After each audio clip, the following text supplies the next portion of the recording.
la madrugada del 10 al 11 de febrero. En ese periodo de tiempo, en ese espacio de tiempo, estaba durmiendo en la cama y cuando me desperté, no es que me despertase sobresaltado o con la respiración alterada, sino que me desperté, pues como a veces nos despertamos, como si nos cayéramos de algún lugar y haces un movimiento en la cama. Y fue ese movimiento el que advirtió a mi novia que estaba a mi lado y me preguntó ¿y eso a qué se ha debido? Y lo primero que yo le pregunté fue, por favor, ¿puedes buscar el Papa Francisco I en Google? Sin explicarle de momento nada más. Y después de mirar un par de páginas en Google, me dijo que no, que lo único que había por Francisco I era un rey francés, pero que de Papa no había ningún resultado. Y yo ya fue cuando le expliqué el sueño.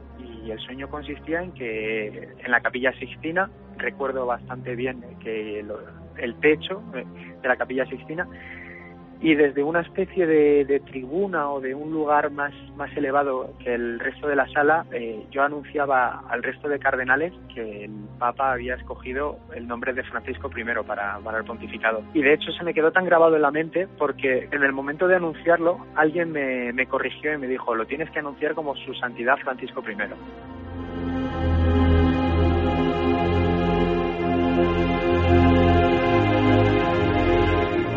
1:38. Buenas noches, amigos. Comienza este viaje siempre a lo desconocido, a lo asombroso, a lo maravilloso. Y quizá algo de todo eso tenga el breve mensaje que enviaba a Twitter Yolanda de Mena y que se ha convertido en el tercero más retuiteado, de alguna forma más difundido, ¿no?, de la historia. Nos sorprende. ¿Qué decía el mensaje en concreto? Ese mensaje que no solo ha salido en las principales portadas de los medios españoles, sino que incluso ha llegado hasta la CNN y, en fin, hasta el último rincón de los 5 continentes, porque estamos en plena aldea global. Si hay una aldea global, hay una mente o un inconsciente colectivo muy bien representado, por ejemplo, por Twitter. Decía, mi novia anoche se despertó a las 4 a.m. diciendo que había soñado con un nuevo papa llamado Francisco I, y hoy Benedicto renuncia. La fecha, 11 de febrero 2013, son una pareja muy joven, estudian tercero de publicidad, con lo cual, de inmediato, y es otro fenómeno que analizaremos, muchas personas dicen que esto no es posible y que seguro que hay algún tipo de amaño, algún tipo de truco. Vamos a ver si esta noche lo descubrimos. De 100 seguidores, la cuenta se incrementó a 20.000.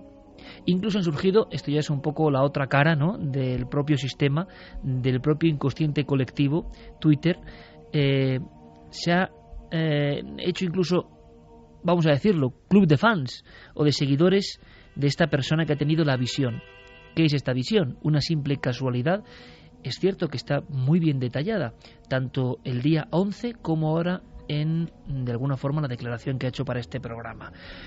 Lo que ocurre es que, como ya tenemos nuevo Papa, este ha venido en un tiempo diferente. Lo que ocurre es que hay un montón de, signos, símbolos, coincidencias, elementos bien curiosos que vamos a intentar compilar.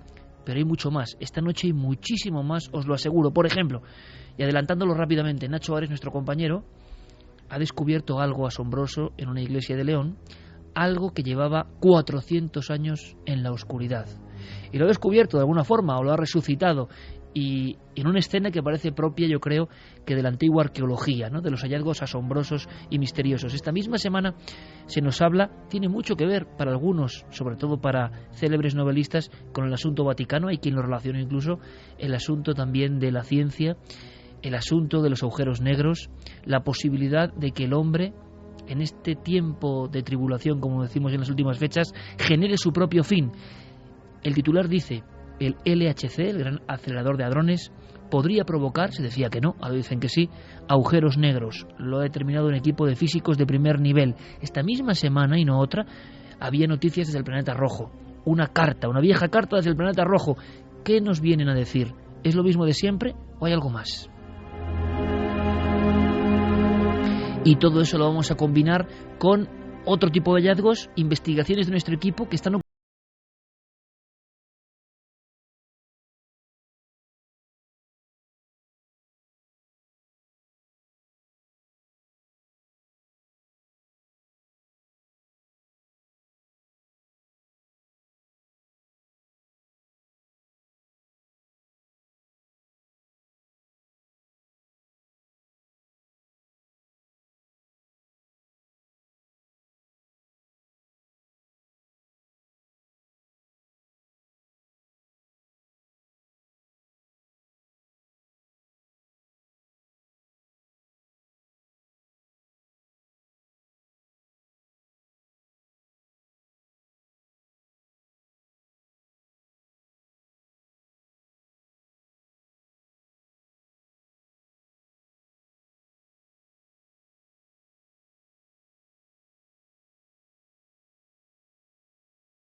padre José Enrique Ruiz de Galarreta, un jesuita pamplonés de 75 años que conoció a Bergoglio en 1970 y que incluso le invitó a visitar Navarra. Cuenta muchos detalles de su relación con el pontífice y dice exactamente lo que tú acabas de comentar. Dice: Bergoglio cambiará las cosas si no lo matan antes. Ratzinger se ha retirado por miedo. Las declaraciones de este jesuita son, en fin, realmente sorprendentes, porque cuando le preguntan por qué virtudes destacaría del nuevo pontífice, él dice: yo creo que miente menos que otros. Dice eso literalmente, dice: es más sincero que otros gracias a ser menos partidario de los rituales y más llano. Pero además hace otro comentario sobre el estado de las cosas actualmente dentro del Vaticano y dice algo tan sorprendente como que la corrupción económica que hay en los partidos políticos se queda en nada comparada con la que sigue habiendo en el Vaticano. Hay que conocer más datos, en concreto, por ejemplo, de ese mensaje, porque estamos en otro tiempo, en otra nueva era. Grandes popes incluso del periodismo y de los medios de comunicación lo decían hace unos días. Es un cambio de era lo que viene ahora mismo. La información ya corre de forma diferente. El análisis de la propia información ya es diferente. La capacidad de interactuar, por supuesto, también es exponencialmente distinta. ¿Qué hay que saber sobre ese Twitter en estos momentos de la noche? Ese Twitter que ha sido el mensaje seguramente más leído. Es decir, si alguien utiliza la portada de un periódico, no tiene la influencia de un mensaje en una cuenta, entre comillas, anónima. Es la gloria, también habrá miserias evidentemente, pero la gloria del sistema. Alguien que es una persona cualquiera, le ocurre algo en su casa. Esa vivencia de un sueño premonitorio se convierte en un sueño compartido por miles de millones de personas. Es un poco milagroso también, y lo estamos viviendo. Y es digno de análisis, como digo. ¿Qué más hay que saber? Javier Pérez Campos, compañero, buenas noches. Hola, Iker, buenas noches. De este mensaje en concreto, de estas 140 letras que tanto revuelo han causado. Pues mira, este mensaje, por ejemplo, lo que más llamaba la atención es esa cantidad de retweets que había alcanzado, que de alguna forma es el reflejo perfecto del impacto que ese mensaje tiene en la red, ¿no? Solo el día después de aparecer en Twitter este mensaje tenía 3 retweets, es decir, pasó absolutamente desapercibido. Sin embargo, empieza a adquirir esa viralidad cuando de repente surge el nombre de Francisco I por vez primera, valga la redundancia, y alguien retuitea ese mensaje. Esto es alucinante, es un poco de novela si lo pensáis, porque claro, ese mensaje estaba ahí en el limbo de lo digital con miles de millones de mensajes flotando. No tenía ningún sentido hasta que el Papa se pone como nombre Francisco I. Y es a raíz de ese momento justo cuando este tuit llega a alcanzar más de 60.000 retweets, ¿no? Como decías, llega a ser el tercer tuit con más retweets a lo largo de la historia de Twitter, de la corta historia de Twitter. El primero es del cantante Justin Bieber y el segundo de un jugador de fútbol americano que, bueno, pues había hecho unas declaraciones también impactantes. Es decir, que es el tuit más retuiteado de la historia de Twitter en lengua española. Claro, en castellano, y por supuesto también de personas anónimas, porque son personas que no pertenecían al mundo de la celebridades, televisión. Claro. Y en este caso además, estas personas, cuando yo hablaba con ellos ayer, decían que estaban un poco sobrepasadas por esta experiencia, habían recibido llamadas, mensajes de todas partes del mundo, incluso me decían que recibían tweets pidiéndoles, por ejemplo, el número de la Bonoloto para conocer los resultados del partido de fútbol, no en tono jocoso, sino creyendo que realmente podían tener acceso a esa información. Santi, buenas noches, compañero. Buenas noches, Iker. ¿Tú qué sabes si has estudiado publicidad? Enseguida, y esto yo no sé si es una especie como de autodefensa del sistema o no, surge la historia de un mensaje profético. Luego veremos, a mí me ha parecido interesante saber si en este tronco general de Twitter ha habido más profecías de otros temas, porque antes de Twitter sí que ha habido profecías que se han cumplido, sueños de este tipo que luego se han marcado en la realidad. Pero de inmediato, a las pocas horas de que esto cope todas las luces informativas, surge la teoría conspiranoica o la teoría publicitaria. Y hay personas que dicen, hombre, claro, como hacían publicidad, seguro que es que ellos han inventado este mensaje, han hecho todos los, o han utilizado los resortes a su alcance para generar este falso tuit. Muchas personas no se lo podían creer con esta precisión en lo de Francisco I, ¿no? Francisco debería ser, no Francisco I, pero bueno, Francisco I. También ha corrido por los foros y por los lugares donde tú te mueves, Santi, la teoría de que podía haber sido un engaño. Yo no sé qué opinión tenéis, si esto se puede hacer realmente, si esto sería la primera vez en este sistema de Twitter que se genera. Pues la verdad es que sí, ha habido gente suspicaz que ha dudado, sobre todo supongo que movidos no tanto desde la suspicacia publicitaria, sino desde la suspicacia racionalista. Es decir, darle una explicación posible a un hecho aparentemente inexplicable. Pero lo cierto es que yo personalmente creo que no es posible, o al menos que no es fácil, y de ello habría que hablar pues con los expertos en seguridad del sistema de Twitter, puesto que habría que alterar la fecha de un tuit, lo cual habría que tener acceso directo al sistema de Twitter, con lo cual no lo veo plausible. De todas formas, también habría que preguntarse un fraude para qué, quién se beneficia. Probablemente esta pareja haya visto más que beneficio, haya visto bastante perjudicada su vida cotidiana.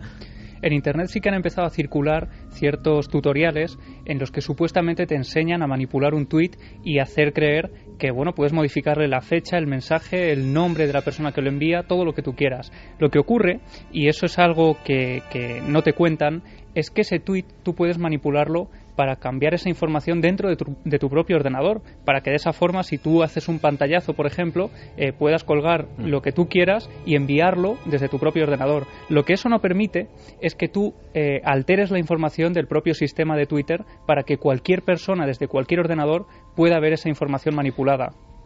¿Es una coincidencia? ¿Es una casualidad? Seguramente, racionalmente sí. Ahora, vaya casualidad.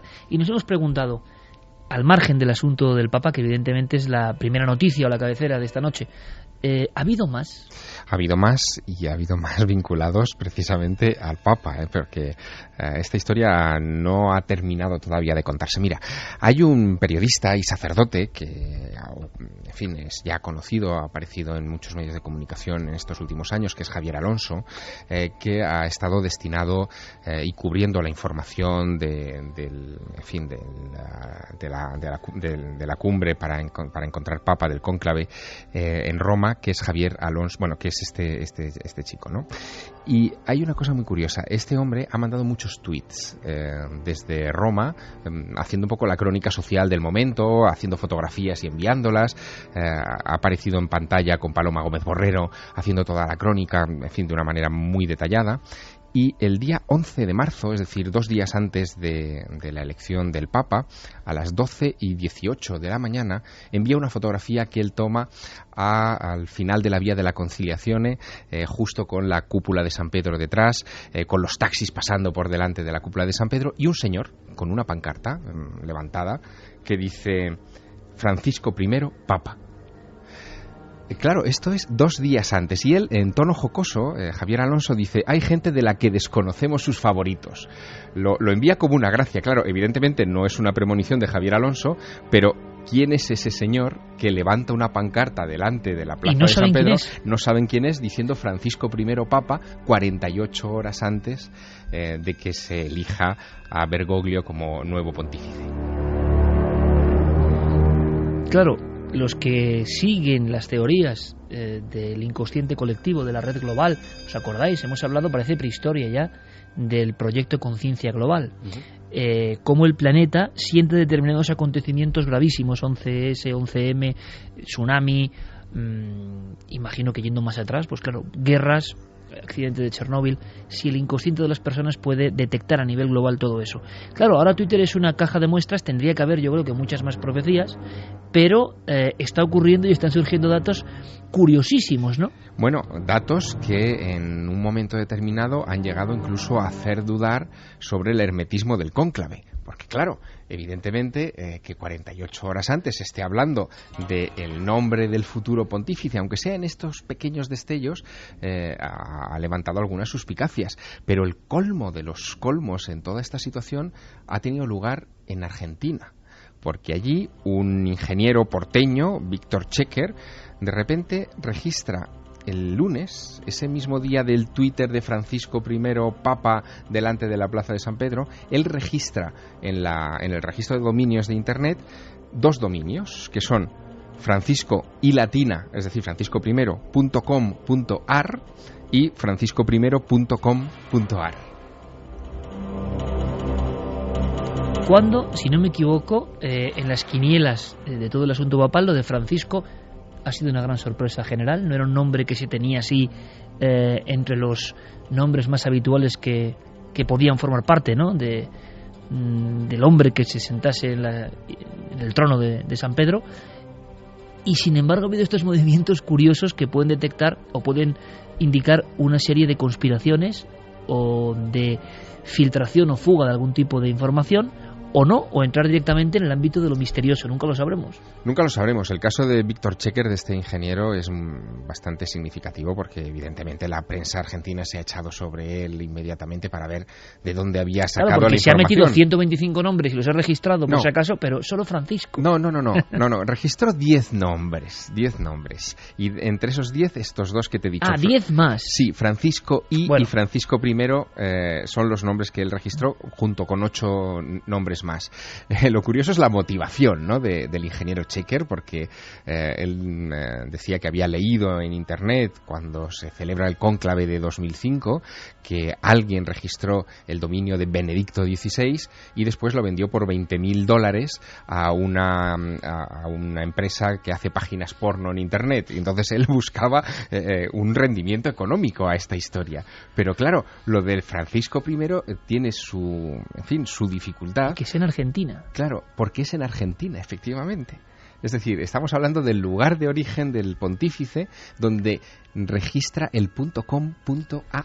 Vamos a saber más cosas interesantes, evidentemente desde el punto de vista de la conspiración. Se han publicado fotos muy polémicas, ha habido todo tipo de historias concretas en torno a la figura del Papa, y yo creo que nuestra audiencia, la que sigue Milenio 3, quiere saber, ¿no?, qué puede haber de realidad, separar paja y grano de todo esto, qué está pasando, porque el nivel del caudal informativo es tal que uno ya no se entera, que es también una norma de la nueva sociedad, no se entera de nada de la cantidad de sobreinformación.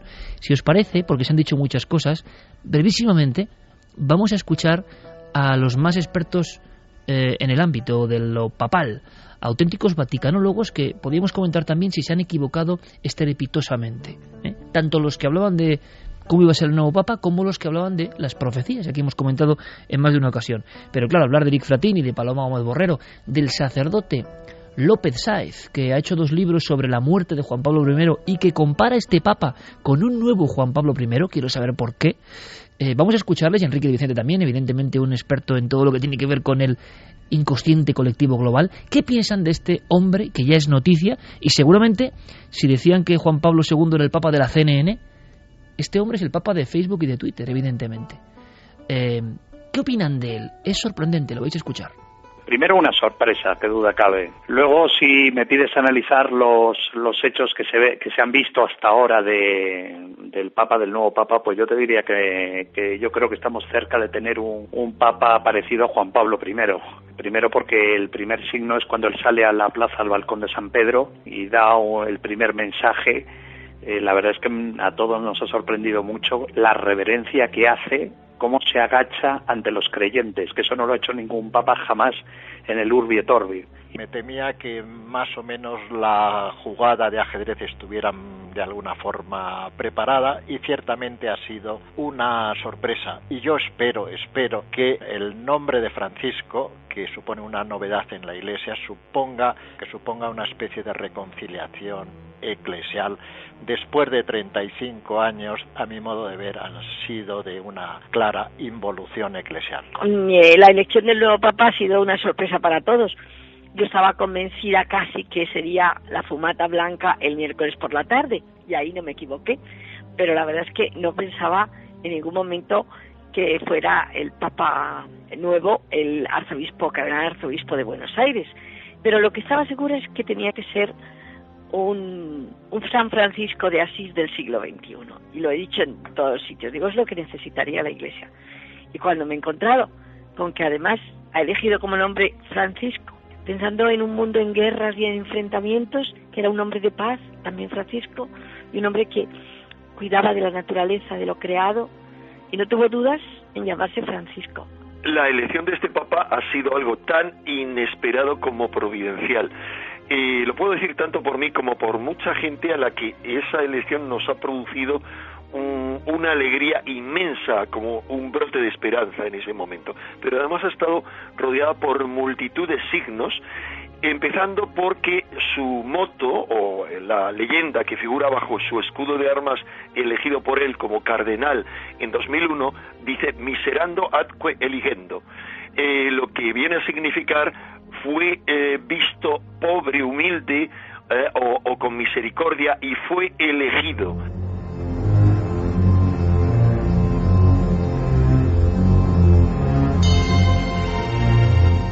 Se habla mucho del 13 también, Santi, simplemente poniendo elementos sobre la mesa y que cada uno opine y nos haga saber su opinión, desde luego, a través de las vías de contacto. Sabemos que hay un secreto que lleva el Papa más mediático que ha habido, sin duda, en el siglo XX, que era Juan Pablo II, un secreto del que hemos contado aquí retazos en ocasiones. El día 13 de mayo de 1917 hay una serie de apariciones extrañísimas en Fátima que han generado mucha quebradura de cabeza en la Iglesia. El 13 de octubre de ese mismo año se produce la mítica danza del sol ante 70.000 personas en un acto que la Iglesia considera realmente sobrenatural. El 13 de mayo de 1981, Ali Akbar, que nadie sabe todavía exactamente qué hizo y por qué y quién le mandaba, hay muchas teorías abiertas todavía, intenta matar al representante de Dios en la plaza de San Pedro para los cristianos.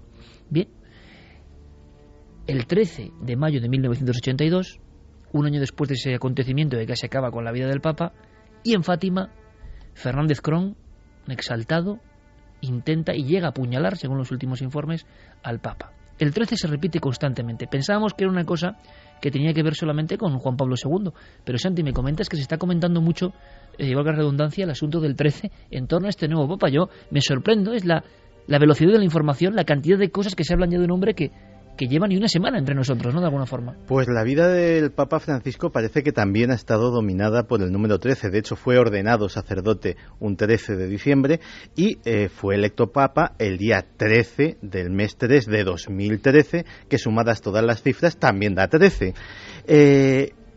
La sede estuvo vacante 13 días. La fumata blanca fue a las 7:06, que sumado da claro, 13. El proceloso mundo de la numerología, ¿no? Sí, y bueno, se ha dicho en internet, aunque no he estado cotejándolo y el dato no me parece correcto, pero ya para redondearlo, que salió al balcón a las 20:13. Yo creo que fue un poco después, que además juntando la hora sería 2013 también. Con lo cual pues ya se ha hecho toda una cábala numerológica alrededor del significado del 13, que Papa Francisco tiene 13 letras y Papa Argentino también tiene 13 letras. O sea, esos estudios están ya, ya están recorriendo el mundo digital, cosa que dice mucho del ingenio de las personas y de cómo estamos en un mundo distinto. Pero hay algo más vinculado de alguna manera, porque el asunto de Fátima y de las apariciones de Fátima también podría estar marcando esta situación. ¿Qué dice el tercer secreto de Fátima? El tercer secreto de Fátima predice que un obispo vestido de blanco ascenderá por una Roma en ruinas hacia una cruz y será abatido a disparos. Bueno, pues lo que también se está intentando encajar dentro de esa profecía es la primera visión, la primera imagen que hemos tenido del nuevo obispo o del nuevo Papa. El Papa Francisco se presenta en sus primeras palabras como obispo de Roma y va vestido de blanco, no lleva ningún tipo de adorno más, es una sotana blanca. Algunos han querido ver en él el obispo de la profecía de Fátima, nada menos. Un mundo de signos y de símbolos, evidentemente. Sorprende escuchar a vaticanólogos que, os lanzo la pregunta, han fracasado. Lanzo la pregunta a nuestros oyentes, por supuesto, han fracasado. Y los que hablaban de profecías concretas, San Malaquías y demás, han fracasado. Esto no se coge ya por ningún lado, se ha roto la profecía. Algunos dicen, ¿es lo que quería el Papa Benedicto realmente? ¿Romper la profecía?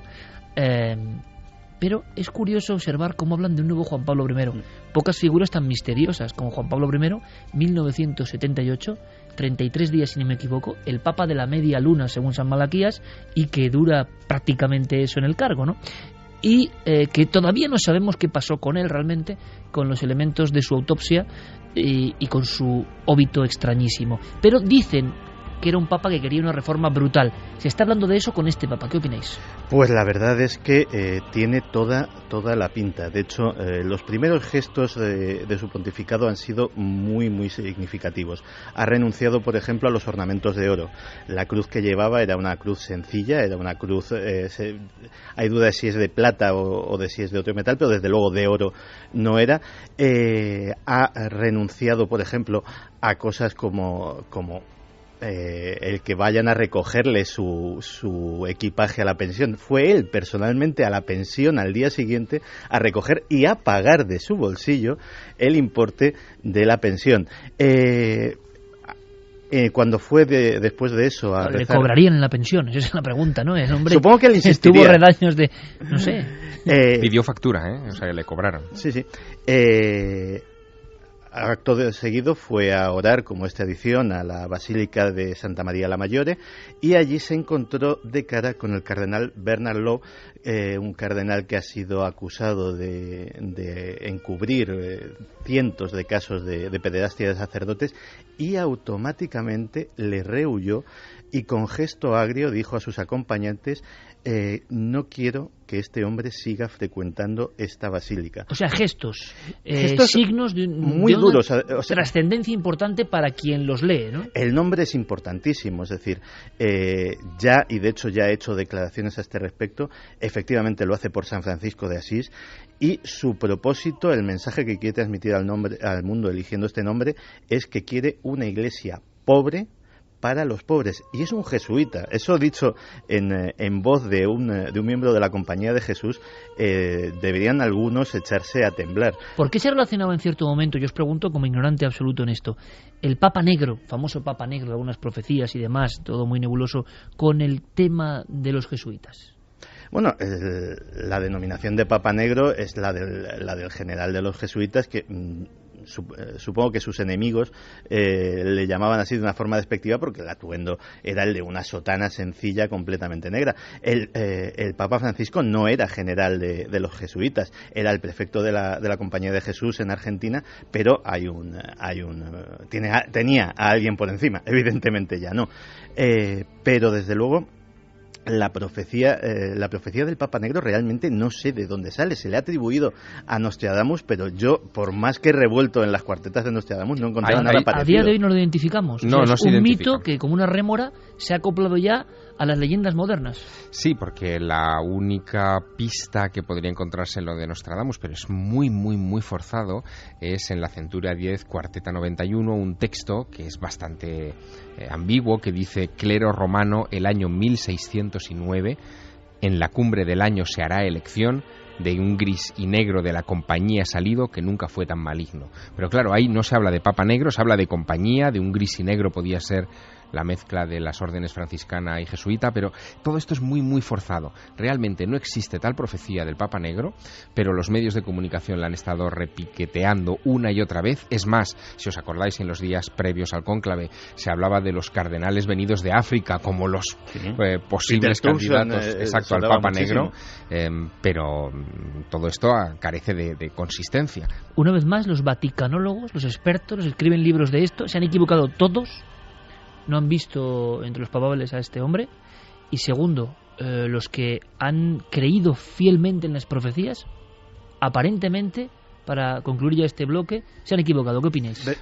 Bergoglio estaba en cierto momento descalificado como papable porque hay una tradición no escrita que dice que el segundo Bergoglio quedó digamos de finalista en la elección de Benedicto XVI, que digamos que el que ha quedado como segunda opción en un conclave anterior nunca sale. Entonces yo creo que por eso los vaticanólogos lo retiraron prematuramente. El cónclave, las teorías que más circulan entre los expertos es que fue corto y que básicamente no querían dar la imagen de una iglesia dividida. Precisamente por eso, cuando vieron que no conseguían ponerse de acuerdo las dos facciones enfrentadas, dijeron: la tercera opción nos pone un candidato de consenso, y fue el Papa Francisco. Hay una cosa importante, Javier. cuando uno va a los elementos fundacionales de muchas cosas y muchos nombres que empleamos, muchas cuestiones que tienen que ver con la Iglesia o con cualquier religión, se da cuenta que de pronto aparece el misterio. Es decir, el misterio está en los hechos fundacionales de casi todo. Francisco, San Francisco de Asís, Francisco I, o sea, un nombre que vamos a tener constantemente, ¿no?, como uno de los actores importantes del mundo que viene. Bien, habría que preguntarse qué fuerza simbólica, qué hay detrás de ese nombre, porque lo que no nos puede caber duda es que ese nombre no es al azar. Ahora voy a coger un nombre porque... No. Es un nombre muy bien pensado en una mente que va a ser importante en un mundo en cambio constante. Si vamos, que lo ha hecho Javier Sierra, profundizando en ese nombre y en su historia, llegamos a un hombre y a un encuentro con el misterio. Así es, estamos hablando de la historia, evidentemente, de Francisco de Asís, de San Francisco de Asís, y sobre todo del momento en el que Francisco de Asís se convierte en un visionario y pone en marcha todo el mecanismo, en fin, que pondrá también en la historia a la orden de los franciscanos. Y es un episodio realmente curioso que podría entroncar simbólicamente hablando con estas profecías que parece que no se han cumplido en absoluto. Todas las profecías, la de Malaquías, la de Fátima, coinciden en un elemento fundamental, y es en la aparición de ese Papa en medio de una Roma en ruinas, de una iglesia absolutamente destruida, como una especie de visión profética del mal destino que tendría esta institución. Pues bien, en el caso de San Francisco hay un detalle en su momento de conversión, digamos, en el momento de iluminación, que es muy significativo. Ocurre en el otoño de 1205. En ese momento Francisco está caminando por su ciudad natal, por Asís, y siente la necesidad imperiosa de aproximarse a una parroquia que está deshecha. Sus paredes están caídas, el techo está desfondado, y en uno de los rincones de esa iglesia todavía está colgado un crucifijo ante el que el joven Francisco decide arrodillarse para orar. Y ese crucifijo, eso lo cuenta San Francisco, lo cuenta Santa Clara también, comienza a hablarle. Y le hace una pregunta, ¿no? En medio de esa oración le dice: Francisco, ¿no ves que mi casa se derrumba, que mi iglesia está en ruinas? Anda, pues, y repárala.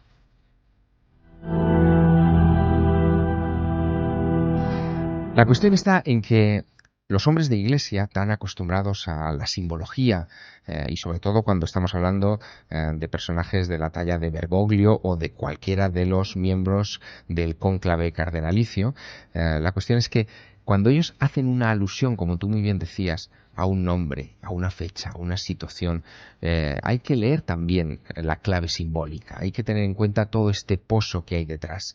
Así que, quién sabe si en la mente del nuevo Papa está la idea de haber elegido ese nombre para conjurar precisamente esas profecías que hablaban de la iglesia destruida. Él ha llegado aquí para reconstruirla de sus ruinas.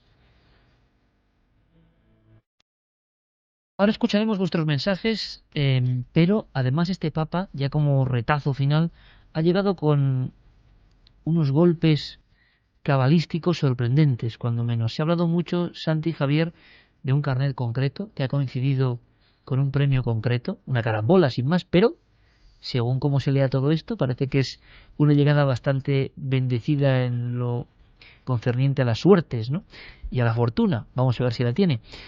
Y también parece que hubo un acontecimiento, yo esto no lo recordaba, tremendo, otro momento importante en el inconsciente colectivo, donde ocurrió prácticamente esto mismo, y si lo habéis olvidado, como era mi caso, os va a sobrecoger. Santi, primero lo del carnet, ¿no? Ha habido una coincidencia con el premio de la lotería de allí. Sí, el número de socio del Club San Lorenzo de Almagro, del que es mítico, del que es fan, del que es seguidor el nuevo Papa. Curiosamente, en una época en que se ha hablado mucho de los cuervos del Vaticano, los seguidores del San Lorenzo de Almagro son los cuervos. Así que tenemos ya a un cuervo en la sede pontificia. Pues su número de socio ha coincidido con el número premiado de la Lotería de Buenos Aires. Ha sido una coincidencia maravillosa, pero cuidado del número premiado en la mañana en la que es elegido Bergoglio. Sí, es brutal. O sea, si tú lanzas los dados de una en España, combinatoria... En España ya esos números, más los números que tienen que ver con el 2000, o sea, con el 13, con el con la vida del Papa, etcétera, etcétera, ya se están agotando en las administraciones de lotería. Es decir, digamos que la gente ha habido una fiebre justo por esta coincidencia, y ya te digo, o sea, no es solo en Argentina, sino también aquí en España, ese número ya está solicitadísimo. Hubo un acontecimiento, yo lo adivinaba ya, o lo lanzaba ya a las ondas de la radio anterior, cómo se nos borra, ¿no?, de la mente cierto contenido en ocasiones. Ha pasado mucho tiempo, han pasado ni más ni menos que 12 años casi, pero en la fecha en la que cambió el mundo también hubo una coincidencia de este tipo. Sí, es una historia que originó unos pocos titulares menores en la prensa, incluso en la prensa española llegó a recogerse, pero que no deja de provocar cierto estupor cuando se revisa la hemeroteca con la distancia, ¿no? Me refiero a los atentados del 11 de septiembre de 2001 contra las Torres Gemelas. Lo que ocurrió fue que no aquel día, sino al año siguiente, en la efeméride, el 11 de septiembre de 2002, exactamente ese día, la lotería de Nueva York, la Loto de Nueva York, hizo su sorteo como todos los días, y aquel día la cifra fue 911, September 11. Cosas que sin duda nos dejan, bueno, pues con los ojos como platos, porque ocurren de vez en cuando. ¿Significarán algo que no podemos ya leer, que no tenemos herramientas para poder comprender?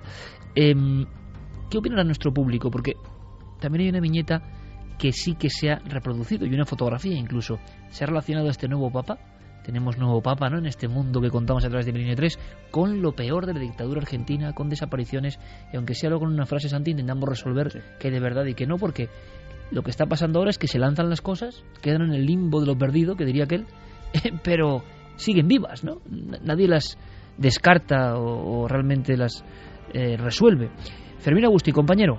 Buenas noches, Iker. Vamos a ver, primera andanada, si te parece, de mensajes, porque imagino que el Papa genera todo tipo de reacciones. Me decía Guillermo León que en el Facebook de Nave del Misterio había tenido por vez primera auténticos problemas. La gente, nuestra gente es súper educada, siempre es...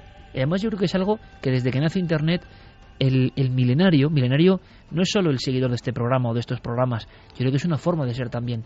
Y entre esas maneras o códigos está el respeto absoluto a los demás y el comportamiento en lugares, con personas, todo, ¿no? Evidente, no tengo por qué repetirlo, porque además nos sentimos orgullosos. Pero resulta que, me contaba Guillermo, que cuando sale el Papa,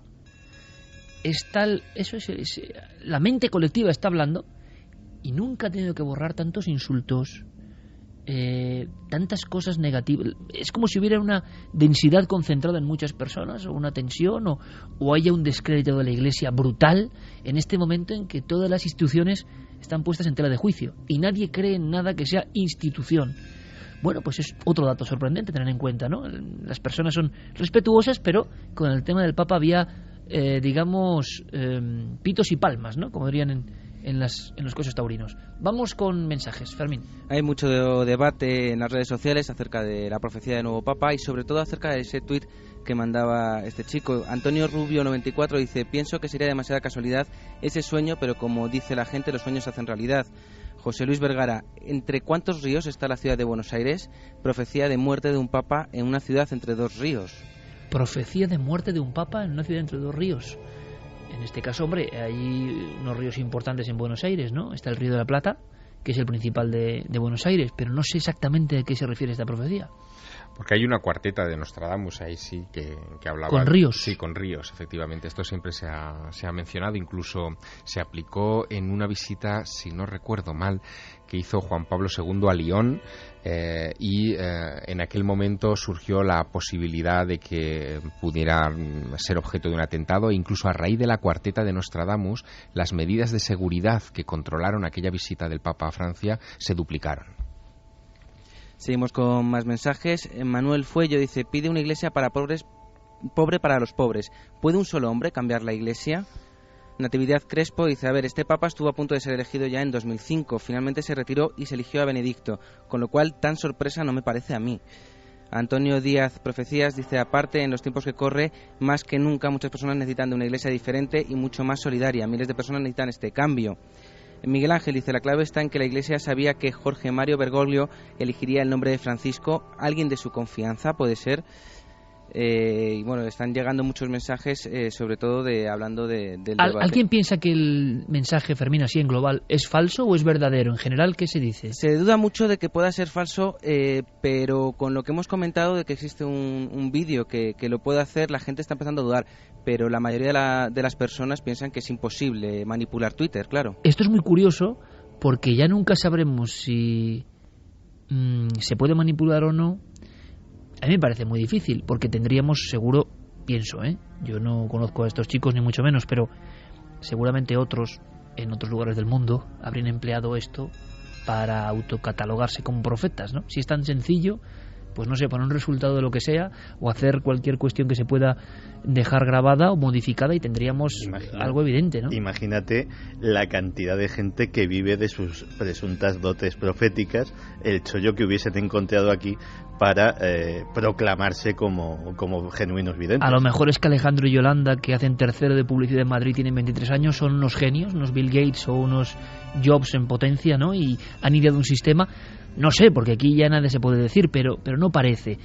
Pero lo que sí ocurre es que de inmediato, cuando surge algo misterioso, algo extraño, también hay una contrarréplica, es el sistema, el propio meme del sistema, el que organiza una teoría suplementaria o más racional o que quite el misterio por si acaso. Eso por si acaso, para que haya personas que digan, no, esto es imposible. Quizá ese chico de verdad tuvo un auténtico sueño premonitorio, como hemos contado aquí en muchas ocasiones, sueños de momentos importantes o una pura casualidad. Ocurrió el mismo día de la renuncia, que es un acto que sí que le da ese plus de acontecimiento ultra especial, ¿no? Es decir, no es ni siquiera la elección de un nuevo papa, sino que es la renuncia de un papa, claro, que eso ya es una carpeta aparte en la historia. No es el nombre de Francisco I lo que llama la atención a la novia de este chico para poner ese tuit, no es eso, es que aquello ocurre a las 4 de la mañana y horas más tarde salta la noticia de que Benedicto XVI ha renunciado. Es eso lo que les hace poner ese tuit sin imaginarse que el alcance del mensaje sería mucho más prolongado.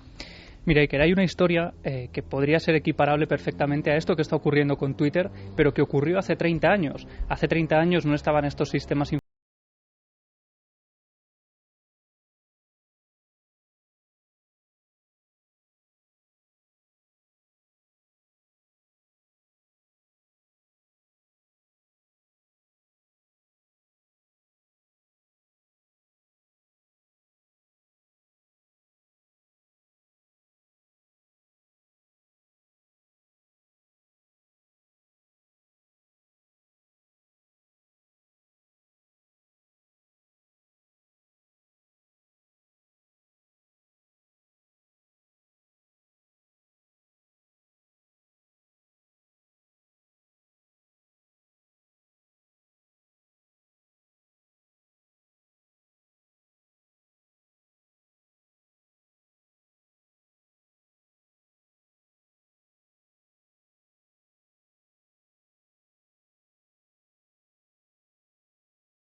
en el accidente de los rodeos, y el titular decía 530 muertos en una colisión de reactores a causa de la niebla, el peor desastre aéreo de la historia.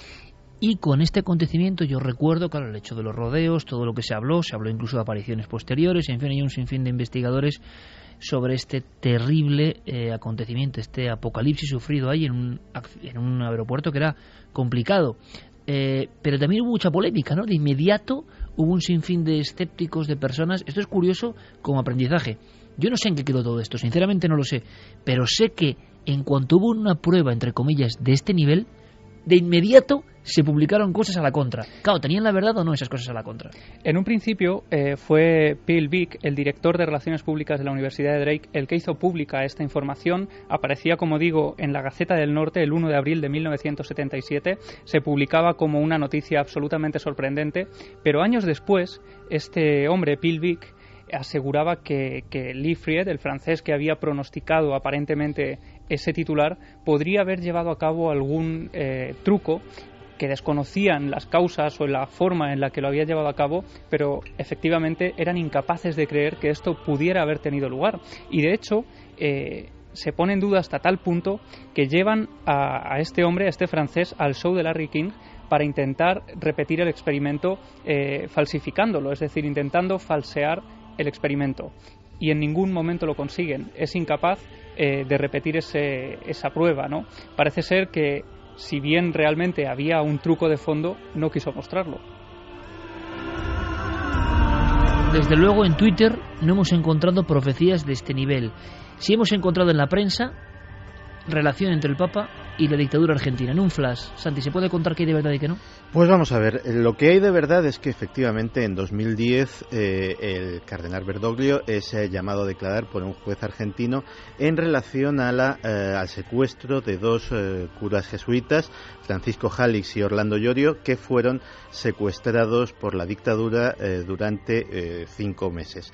Ellos tenían la impresión, y ahí es toda la razón de esa declaración, ellos tenían la impresión de que les había delatado el cardenal Bergoglio, que antes les había reconvenido como su superior en los jesuitas por las actividades políticas que estaban llevando a cabo. Y ahí está todo. A raíz de esa noticia se ha levantado un tumulto mediático sobre si el nuevo Papa colaboró con la dictadura argentina. Se ha llegado incluso a maniobras muy rastreras. Una de ellas es una fotografía en la que presuntamente Bergoglio le está dando la comunión al dictador, a Videla. Esa fotografía ya se ha comprobado que no es él. De hecho, se ha identificado a la persona, es un sacerdote ya fallecido, Carlos Verón de Astrada, que daba la casualidad de que tenía unas gafas muy parecidas y que, visto desde un ángulo trasero, se parecía a la imagen... ¿Se ha elegido esa foto? Sí. Se parecía a la imagen actual del Papa, porque hay que recordar que en la foto en que fue tomada, la época en que fue tomada esa fotografía, el Papa, lógicamente, sería mucho más joven y no tendría ese aspecto. La polémica ha sido enorme, ha tenido que salir a la palestra un personaje tan poco sospechoso de simpatizar con la dictadura argentina como el Premio Nobel de la Paz, Adolfo Pérez Esquivel, para decir que Bergoglio no había tenido absolutamente nada que ver con estos asuntos, pero aún así la cosa está muy encendida, sobre todo, y aquí entra la política, porque es público y notorio que el nuevo Papa tuvo en su día sonoros encontronazos con el matrimonio Kirchner, tanto con el fallecido presidente como con Cristina Fernández, y los seguidores del kirchnerismo, pues digamos que están un poco amigos de este nuevo Papa, hasta el punto de que Argentina, esto es curioso, es uno de los pocos países que no pudo seguir en directo en televisión la elección del nuevo Papa. Es decir, la programación estaba en otra cosa. En ese momento, en el Parlamento argentino, había un homenaje a Hugo Chávez. Parte del Parlamento, la oposición, pidió, por favor, que en vista de que el nuevo Papa era argentino, etcétera, hacer un receso para, por lo menos enterarse de la noticia y poner la televisión un rato. El presidente de la mesa dijo que para nada, que en absoluto, y la ceremonia siguió adelante, con lo cual vemos que, las afinidades entre el gobierno actual de Argentina y el nuevo Papa las relaciones no son precisamente cálidas. Para que veamos los gestos de este nuevo Papa, los que está dando al menos en estas primeras horas de pontificado, hasta dónde llegan, hay una noticia de última hora que dice que el Papa va a recibir en su primera audiencia a un jefe de Estado a Cristina Fernández de Kirchner en el Vaticano. Cuando Cristina Fernández de Kirchner, mientras él era cardenal en Buenos Aires, en fin, rechazó audiencias con él en más de 20 ocasiones. Esta es la balanza de la situación y la actitud de este Papa, que recibe a su mayor enemiga el primer día que va a plantar cara ante los jefes de Estado del mundo. De hecho, se dice que va a ser probablemente más que una audiencia al uso, que probablemente hasta almuercen juntos, es decir... Gestos y símbolos que entran dentro del mundo de lo Vaticano, que hemos seguido, como es nuestra obligación, con todo el detalle, e intentando también deshojar la margarita del misterio, ¿no? Le voy a pedir a Noel Calero, nuestro compañero, que busque una sintonía muy especial, que es Rendezvous, de Jean-Michel Jarre, porque siempre me ha conectado a mí con un fenómeno muy concreto que tiene que ver con el espacio y también con el ser humano, con el hombre, porque el titular decía algo de, efectivamente, el LHC, ese maquinario prodigioso del hombre para intentar descifrar los misterios profundos de la materia, como el bosón de Higgs, podía tener algún tipo de problema. Y se habló durante un tiempo de agujeros negros. Muchos sonrieron, se hizo un estudio y se dijo que, bajo ningún concepto, generar una especie de microagujero negro sería algo catastrófico, sería algo muy peligroso. Ahora parece que la cosa ha cambiado.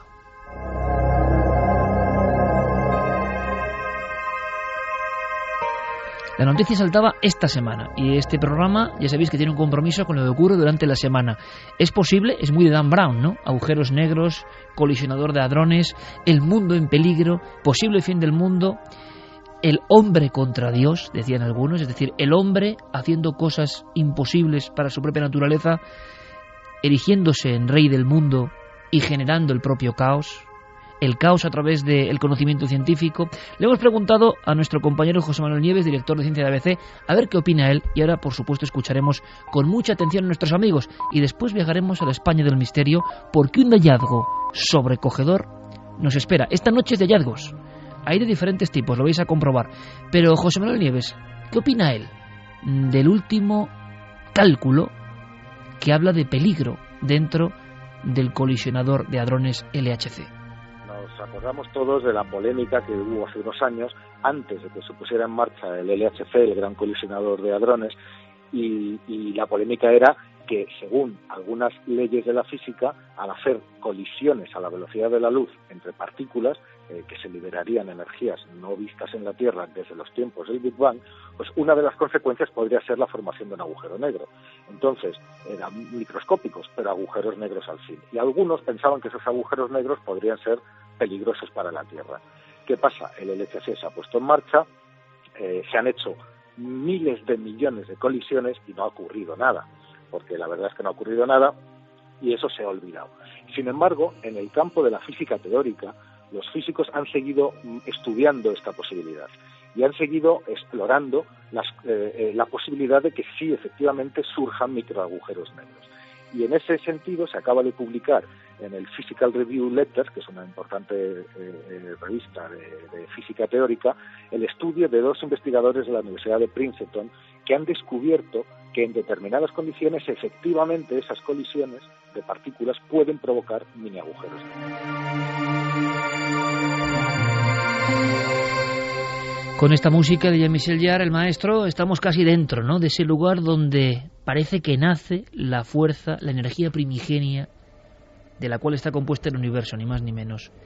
Hubo ya una polémica que se tildó casi de friki, ¿no?, como se hace a veces con todo lo que no se conoce, de estúpida, de gente que decía, porque imagino que algunos ya llegaron a límites difíciles de asumir por la lógica, pero había muchos científicos en un principio que hablaban del peligro que esto podía tener.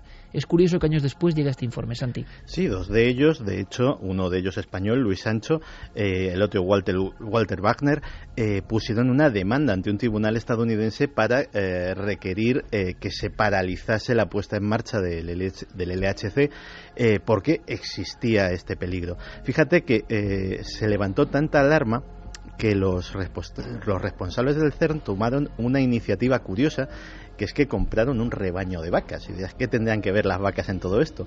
Pues compraron una gran cantidad de reses para colocarlas en los pastos que hay sobre el túnel y para que la gente viera que no les sucedía absolutamente nada, que aquello no emanaba ningún tipo de radiación perjudicial, que el ganado estaba completamente bien y que, bueno, si los animales estaban bien, pues aquello no podía ser peligroso. Santi, hemos pasado de la religión a la ciencia, y la ciencia también tiene sus símbolos, ¿eh? Hay que reconocerlo. Bueno, en el Fermilab hicieron lo mismo en su día, solo que esta vez eran búfalos, y también existe en el acelerador que hay allí, pues también para dar a conocer o para dar a entender que aquello es completamente inocuo, un rebaño de búfalos que están allí pastando sin otra obligación y sin otro propósito, más que tranquilizar a la gente. Pero efectivamente esa polémica a raíz de esta demanda se extendió por todo el mundo. Hubo otras muy curiosas. ¿Os acordáis cuando empezó a haber esos problemas entre las miguitas de pan que una vez impidieron que se arrancase el reactor, los fallos, etcétera, etcétera? Que salieron dos personajes, dos científicos, Nielsen y Minomiya, se llamaban, que decían que aquello era ni más ni menos que la corriente del tiempo, que estaba intentando evitar a toda costa o la mano de Dios, quién sabe, que las cosas antinaturales que se iban a producir en ese aparato sucedieran, y que por tanto había una fuerza que probablemente fuera una fuerza natural que estaba actuando en contra de el arranque de la inauguración de este aparato. Pero eso es casi superstición, ¿no? Es decir, no salen las cosas. Bueno, esta gente, estamos hablando de dos científicos. Su argumentación, que salió publicada en diversas publicaciones, la argumentaban con kilómetros de ecuaciones en las cuales demostraban que existía algún tipo de ley entrópica o anentrópica, llámalo como quieras, que se oponía a ello. Nos defendía de la antinatura. Es decir, que serían fórmulas que servirían para justificar el fenómeno de los gases, entonces. Por ejemplo. Bueno, lo de los gases, algún día hablaremos de ello. A lo mejor no, Santi. No, tiene otro nombre. Si te vas a Las Vegas... Pero mira que me insistes con este tema, que no los sea nada de gases. Enfriadores, no lo dejo ahí. Me lo dice cada año y yo le digo que no. No tentemos a la suerte, Santiago, que bastante estamos resistiendo y bastante suerte tenemos todos nosotros. Bueno, pues ya tenemos una prueba, ¿no? Digno de Dan Brown. Javi, agujeros negros, pero ahora los científicos dicen, pero ojo, muy pequeños, ¿eh? Bueno, entonces ya nos quedamos tranquilos. Cuando aprendamos lo que es un agujero negro a nivel espacial o cuántico, veremos que de tranquilos nada, pero mientras dura, ¿no?, el Entente Cordiale, pues se sigue ahí generando una serie de energías que evidentemente nos dan conocimiento sobre la materia y sobre el mundo que nos rodea, pero que también, lógicamente, como uno intuye, tiene su peligro. El hombre, esa criatura, no solo ha llegado a tener conciencia de sí misma, sino que hay que pensarlo, en un lugar que existe, está llegando a la matriz del universo. Me parece increíble, ¿no? Pero también, evidentemente, hay sus peligros. Y de esos peligros, esto es cuestión ya de comunicación, no se suele hablar. Sí, además, fíjate, son dos temas, el del Papa y el del LHC, que parecen muy separados el uno del otro y que no lo son tanto, ¿no? Porque en ambos casos, si te fijas, tenemos un problema, yo creo que de comunicación. Es decir, por un lado, los protagonistas de la historia, los cardenales en el Vaticano, no hablan, no nos cuentan, no nos cuentan ellos lo que está pasando allí dentro, y con el LHC la divulgación de este tipo de cosas se deja en manos de gente que no está dentro, es decir, que lo hace desde fuera y que pontifican diciendo no, los microagujeros negros provocados por el acelerador son imposibles. Y tú te lo crees, claro, porque desde fuera es como el mecánico, ¿no?, que te mira el motor y dices, bueno, pues será así. Así que tenemos aquí un grave problema de intermediarios a la hora de procesar toda esta información, en la ciencia y en la religión. 2:36. Seguiremos atentamente, aquellos que alertaron del asunto de los agujeros negros, desencaminados en su fantasía o no lo sé, no iban, porque hablaban de un fenómeno que resulta que luego con los kilómetros de ecuaciones va y sale, y está, ¿no?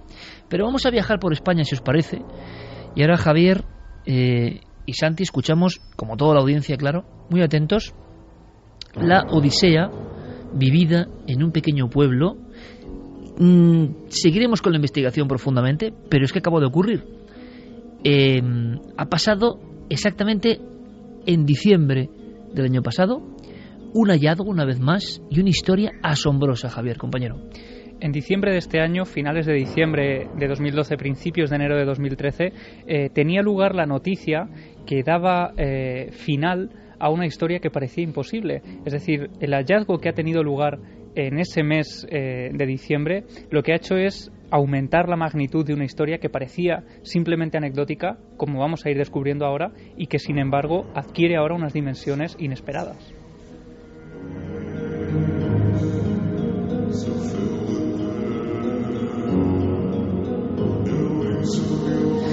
Aquí tenemos una serie de escenas. Muchas veces las escenas están indicando algo, y es un programa de símbolos, evidentemente, de lo digital a la religión, de la religión a los confines de la ciencia. Queda el misterio puro y duro, que sé que os gusta, a nosotros también. Y en España sigue habiendo huecos para la sorpresa. Creemos que todo está mapeado y escaneado, pero no. Sigue habiendo huecos para la sorpresa. Y la eterna relación entre fenómenos no muy bien explicados y la muerte desgraciada, sobre todo. Bien, hay una serie de diapositivas de vivencias de personas en un lugar. Empezamos por ahí, Javier. Sí, este lugar, de momento no podemos decir el nombre porque tenemos que verificar pues ciertos datos, pero ocurre en una pedanía del condado de Treviño, cerca de Burgos. Casi nada. Claro, un lugar ya con misterio. Y la historia empieza hace 20 años. Hace 20 años, Clara, la persona con la que hemos hablado, vive una escena un poco extraña, poco habitual, de la que no se tenía constancia en el pueblo y que se fue repitiendo en años sucesivos. Si quieres, vamos a empezar escuchando a Clara contándonos un poco acerca de su hermana, que tiene un papel muy importante en esta historia. Mi hermana mayor tenía una enfermedad de inmunodeficiencia que es muy rara, se llama síndrome de Wisto-Caldrich. Estaba en peligro constante, o sea, era una enfermedad de deficiencia inmunológica muy fuerte. Yo recuerdo desde pequeña, pues Clara, no entres a ver a Candelita con las manos sucias, cámbiate la ropa de la calle. Ella siempre tenía que estar en la cama, la sacaba muy pocas veces. Mi hermana se pasó su corta vida en la cama postrada.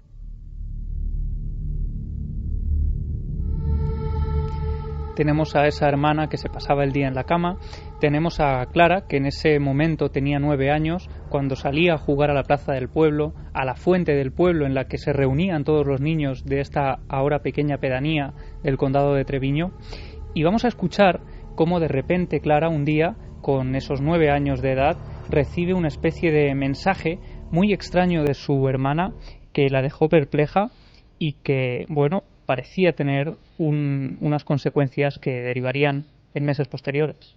En el pueblo teníamos una fuente y entonces allí pues siempre pues las típicas guerras de agua y tal. Y un día llegué y me fui a ver a mi hermana y estuve allí con ella un rato y tal. Y le dije, bueno, pues me voy, que he quedado con las chicas, que vamos a la fuente. Y me dijo, muy seria, como decía ella todo, no vayas a la fuente. Y yo le dije, ¿por qué no? Y me dijo, Clarita, no vayas a la fuente, que sé que hay muertos. Pero ¿cómo sabes eso? Tú no vayas a la fuente, que hay muertos. Escena que no es de película, que ha pasado, que ha ocurrido, que se ha quedado grabada en la mente de esta persona, como es normal, a la cual agradecemos toda su ayuda y que tenga la valentía de contar, ¿no?, de desclasificar los casos familiares donde hay tantas maravillas. Qué rotundidad, no vayas a la fuente, que hay muertos. Y ahora, en este momento de la historia, hay que destacar que, por supuesto, no había cerca ningún cementerio, no había ningún osario ni nada que en el pueblo pues se tuviera conocimiento de que por allí hubiera ningún tipo de enterramientos. Y, por supuesto, en un momento determinado, Clara creía pues que esto se trataba de una especie de forma de su hermana de evitar que saliera a la calle para jugar y que se quedara en casa con ella, pues para hacerle compañía, ¿no? Lo que ocurre es que en ese momento ella no vuelve a decir absolutamente nada más, su hermana no vuelve a tocar el tema, pero años después, cuando ya se había olvidado casi por completo de aquella historia que no había compartido con nadie, parece que ocurre algo que vuelve a traerle esta historia a la memoria. Mi hermana murió 3 años después o 4 de eso, y bueno, yo tuve a mi hija y empezamos a ir al pueblo y tal. A la niña le gustaba mucho, los niños siguen jugando en esa fuente, y hace 2 o 3 veranos viene a buscarme mi sobrina, la hija de mi hermana pequeña, y me dice, tía, que dice Candela que la vayas a buscar. Es que mi hija también se llama Candela. Y me dijo eso, que dice Candela que la vayas a buscar, que está muy asustada. Y le dije, ¿por qué? ¿Que le ha pasado algo? ¿Se ha peleado con alguien? No, que la vayas a buscar, que se quiere ir a casa. Es decir, el miedo a ese lugar concreto se convierte en algo transgeneracional de alguna forma. Sí, en algo transgeneracional, y además no había ninguna forma de que la pequeña hubiera tenido información de lo que le había ocurrido a su madre tiempo atrás en ese punto concreto. La niña estaba jugando también en esa fuente de la plaza del pueblo. Tenía unos 6 años. Como decían, nunca le habían contado a nadie esa historia porque nunca había salido del núcleo familiar más directo. Además, se tomó como una especie de anécdota, de algo anecdótico sin mayor importancia. Pero cuando su madre va a por la niña a la plaza del pueblo y se la encuentra completamente atemorizada, es cuando vuelve a surgir la historia de los muertos en la fuente del pueblo. Yo la fui a buscar y le dije, hija, ¿qué te pasa? No, nada, mamá, nada, llévame a casa, que no quiero estar aquí, llévame a casa. Y la llevé a casa, estaba muy callada, le di de merendar y la niña no me quería contar y me dijo, en un momento dado solamente me dijo, yo quiero que nos volvamos a Madrid, yo no quiero estar más aquí. Y yo, pero hija, no nos podemos volver a Madrid ahora que estamos en medio de las vacaciones, porque te quieres volver a ver, pero cuéntame tal, y la niña que no me lo quería contar. Total, que ya por la noche mi marido fue a acostarla y le preguntó pues qué le había pasado, y entonces ahí fue cuando la niña le dijo, es que papá, es que he visto un fantasma en la fuente. Y mi marido le dijo, ¿cómo vas a haber visto un fantasma? ¿Por qué sabes que era un fantasma? Porque tenía muchas heridas y porque no iba vestido como la gente normal. Ella solo sabía que era distinto y que le veía raro y que ella dedujo que estaba muerto y que no tenía que estar allí, y además también porque nadie más lo veía. La niña, que está de forma puntual en ese lugar, que conecta con ese lugar, quizá con el genio del lugar, como decía Jung, observa a alguien que sabe que es diferente, que está con heridas y que es extraño. Hay que ver ahora mismo los rostros de Santiago Camacho y de Javier Sierra, nuestros compañeros, que están enterándose de la historia en tiempo real, como nos gusta aquí en Milenio 3. Claro, esto lo convierte a alguien en una película y decimos, qué maravillosa película. Pero es mucho más que un film, es la verdad, la realidad que se ha vivido en una familia, que del desenlace, claro. Sí, esta niña, como tenía 5 años, apenas puede dar ninguna explicación mucho más pormenorizada de lo que había visto. Habla de heridas, eso sí, y de alguien diferente que califique como fantasma. Y que lo veía raro, decía que lo veía raro, que no lo veía como al resto de personas, lo veía ella sola, y además es un tipo de visión que le genera una angustia suficiente como para pedir marcharse de allí cuanto antes. De hecho, sus padres efectivamente la ven tan asustada que deciden al final regresar a Madrid. Y esta historia se queda en eso, se queda de nuevo en una especie de anécdota familiar que de alguna forma, casualidad o no, cuadraba a la perfección con lo que su hermana le había dicho años antes de ese punto concreto. Lo que ocurre es que en diciembre de 2012, como decíamos, y por eso traemos esta noticia a la pura actualidad, ocurre un descubrimiento del que nadie en el pueblo tenía constancia y que nadie, por supuesto, podía siquiera imaginar. La sorpresa vino cuando en diciembre de este año levantan la fuente del pueblo y encuentran una fosa que había huesos de la época medieval, pero que principalmente eran cadáveres, y se cree que por las cosas que se han encontrado, los enseres, la antigüedad de los huesos y tal, se cree que es de la guerra carlista.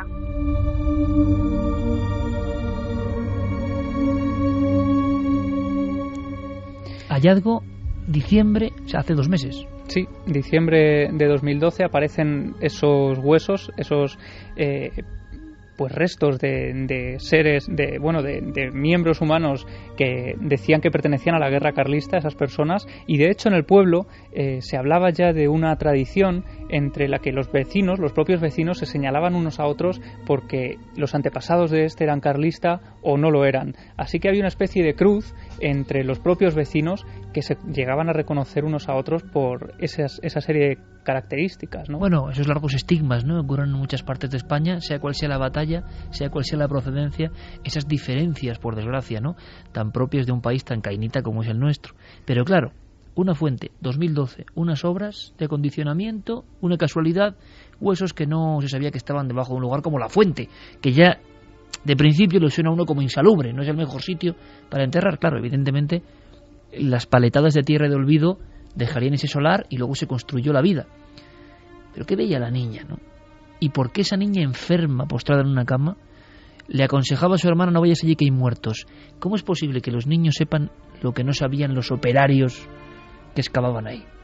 Y estamos de nuevo ante la visión grafiquísima, ¿no?, de alguna forma, de esos niños que, sobre todo en ciertas edades, yo creo, ¿no?, representan la esencia del ser, nuestra versión más clara, lo que en algún momento fuimos, y que seguramente esa esencia del ser que ellos mantienen sigue en contacto con los principios fundamentales de la naturaleza, entre los cuales debe estar la visión del otro lado de vez en cuando, fragmentos de ese otro lado que no se acaba de marchar, ¿no? Pero la historia, compañeros, Santi y Javier, es para quedarse de espaldas. Ojalá podamos tener pruebas de todo esto para mostrároslo, pero es tan actual lo que ha pasado que yo creo que había que mostrarlo radiofónicamente primero, y segundo, qué valentía también, ¿no? Porque estos son secretos que una cosa es que nuestros oyentes, ¿verdad?, digan: ¡guau!, frotándose las manos algunos, otros con la manta, qué maravilla, qué fragmento de historia tremenda. Pero hay que pensar en la familia, que son personas que tienen su hija, que lo han vivido, que no es algo que les entusiasme precisamente, y que ha habido que sacar casi con tenazas, Javi. Sí, y precisamente por eso no damos tampoco demasiados detalles aún, porque nos consta que en ese lugar, pues el estigma, ¿no?, que hablábamos antes, y esa creencia también en el respeto por los fallecidos, pues es tal que hace casi imposible que se pueda hablar de esto con la naturalidad con la que nos hablaba la testigo. ¿La niña enferma sabía algo? La niña enferma sabía de ese lugar, y luego la niña que esporádicamente, viniendo de otro mundo, que es la gran ciudad, llega al pueblo, de inmediato detecta algo que para la mente más racional pues será un cuento de niños, ¿no? Una casualidad. Los casos con niños son los más difíciles de investigar también. Aquí quizá lo que sería interesante desde nuestra óptica, pero hay que poner mucha pedagogía de por medio, es saber si aquella vivencia de hace unos meses todavía sigue presente en la memoria de la niña. Porque muchos de estos niños pueden tener una visión imaginaria y después se olvidan, pero si la vivencia es real, va a dejar una huella en la memoria perdurable, y eso es lo que habría que testar, ¿no? Bueno, por lo que a nosotros nos decía la madre, la niña meses después pudo volver al pueblo, volvió a jugar con los amigos en esa zona y nunca volvió a ver esa extraña figura, lo cual para ella decía que le daba más autenticidad a esa visión, porque de alguna forma no era una imaginación que ella veía constantemente, sino que fue algo puntual que se manifestó quizá en un momento determinado y que no volvió a repetirse. Luego la descripción, ¿verdad?, que no es un fantasma al uso, no es un fantasma muy, creo yo, de imaginación de niños, a no ser que el niño, la niña haya visto algún fragmento de alguna imagen, pero lo definía con heridas como de guerra, ¿no? Seguiremos investigando. Me parece apasionante porque España nos sigue dando sorpresas. Y otras sorpresas, compañeros, vienen de mucho más lejos, vienen del planeta rojo. Yo quiero preguntar a nuestros compañeros, y quiero saber vuestra opinión, ¿qué ha pasado? También noticia de impacto, de repente noticia a nivel mundial. Tengo varias cuestiones aquí pendientes. El nombre es Grötzinger, ¿no? Sí, John Grötzinger. Y yo pregunto, ¿pero este no era el mismo tipo, que me van a permitir la expresión, que fue corrido a gorrazos, ¿no?, de alguna forma, por los propios científicos cuando él se adelantó? Parece que como el atleta que salta o que sale de la línea de salida demasiado pronto, ¿no?, y le amonestan por eso. Él ya dijo hace unos meses algo de vida y Marte, y enseguida la propia comunidad científica, que ahora le aplaude, le hizo retractarse poco menos. De nuevo suena el nombre de Grötzinger, y suena por estas palabras que vais a escuchar. Hemos encontrado un entorno habitable que es tan benigno y apto para la vida que probablemente si este agua estuviera cerca y ustedes estuvieran en el planeta podrían bebérsela. Agua que se puede beber en Marte. Han llegado fotografías que yo le decía, digo, la montaña esa que hay al final entre Zara de los Atunes y Barbate, se aparece en la misma montaña. Si uno compara las fotos y dice lo que está esta especie prodigiosa, lo que está llegando a hacer, ¿no? Son fotos de Marte, yo no tengo duda, digo yo, ya dudo de todo, pero a una calidad de alta definición, parece uno que está casi caminando. Guillermo León ha colgado algunas de las imágenes. Yo no sé, Javi, si Guillermo ha colgado ya también la información, y tú también lo has hecho, sobre el hallazgo de Nacho Ares, que luego comentaremos, ocurrido en una iglesia de León. Sí, Guillermo tiene ya la información, vamos a corroborarlo, pero iba a colgar esas fotografías que desde luego son impresionantes. Bueno, pues hallazgos de todo tipo. Este en el planeta rojo. Claro, ahora vienen las dudas. ¿Por qué todos los teletipos, yo que soy un antiguo, vuelven a hablar de NASA, vida, Marte? Vuelven a hablar el martes de esta semana, el martes día 12, cuando John Grotzinger, al frente de una rueda de prensa que transmite la televisión de la NASA y que inmediatamente es recogida por los medios de comunicación de todo el mundo, hace un anuncio singular. Son los primeros resultados del análisis de suelo que hace el robot Curiosity de una zona rocosa que llamó la atención inmediatamente de los exploradores de Marte, cuando ya hace unas semanas fue ubicada en el trayecto de este robot, ¿no? Es un robot que se desplaza muy lentamente, que va enviando imágenes de altísima resolución de la superficie marciana a la Tierra, y de repente aparece un lecho de roca, una roca, ellos llaman venosa, es decir, está como cruzada por una especie de protuberancias y de venas como del fondo de un lecho marino, de un arroyo seco. Hasta allá se envía el Curiosity hace la primera perforación en suelo marciano para buscar, en fin, algún tipo de elemento que hubiera justificado la presencia de agua y de vida, y descubren en esos análisis que las muestras de suelo de allí contienen sulfuro, hidrógeno, oxígeno, carbono y fósforo. El hidrógeno, el oxígeno y el carbono son elementos fundamentales para la vida, y es ahí cuando John Grotzinger se apresura a decir dos cosas. Uno, que Marte tuvo sin lugar a dudas condiciones para la vida. No vida. Condiciones favorables para la vida, eso es lo que dijo exactamente.